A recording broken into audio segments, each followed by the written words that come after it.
आजकाल अशा बुवांचं सरकारी पातळीवर फारच उदोउदो केलं जातं. खुद्द मुख्यमंत्र्यांच्या शपथविधीला सुद्धा असे अनेक बुवा बसलेले होते. माणसानं धार्मिक जरूर असावं, परंतु अशा प्रकारे अंधश्रद्धा पसरवणारे आणि माणसाच्या धार्मिक भावनेचा गैरफायदा घेऊन अतिशय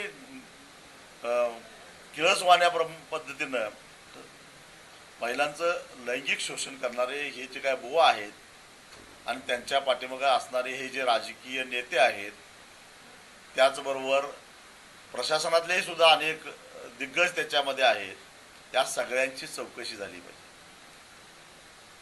200 कोटीची मालमत्ता या बुवाकडे येतेच कुठून, आणि त्याचे पाय काय धुवून पितात, काय काय हे सगळं आम्ही बघितलेलं आहे. छत्रपती शिवाजी महाराज, फुले शाहू आंबेडकरांचा हा महाराष्ट्र आहे. हा महाराष्ट्र हे लोक कुठे घेऊन चाललेले आहेत? केवळ रुपाली चाकणकरांचाच राजीनामा घेऊन चालणार नाही. जे जे राजकीय नेते, मग ते विरोधातले असोत की सत्तेतले असोत, या बुवाच्या नादाला लागलेत, या सगळ्यांची चौकशी झाली पाहिजे. कारण हजारो स्त्रियांचं लैंगिक शोषण या ठिकाणी झालेलं आहे.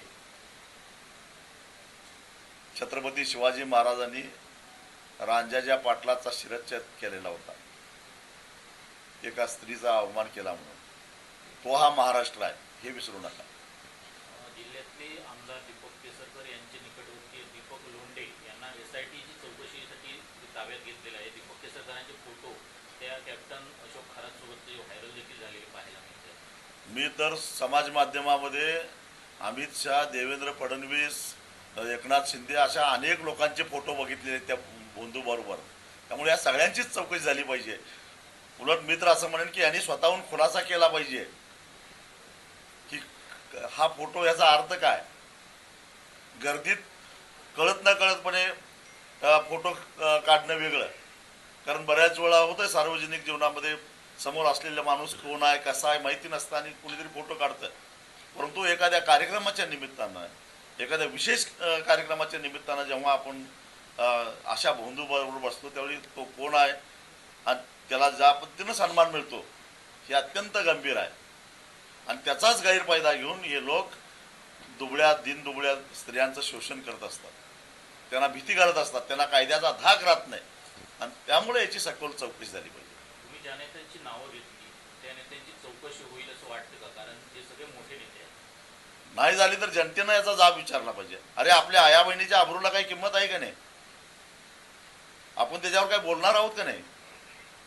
किती दिवस हे तोंड मिटून सहन करायचं, याचा विचार प्रत्येक सामान्य माणसानं सुद्धा विचार केला पाहिजे. ज्या दिवशी भगतसिंगांचा शहादत दिवस आहे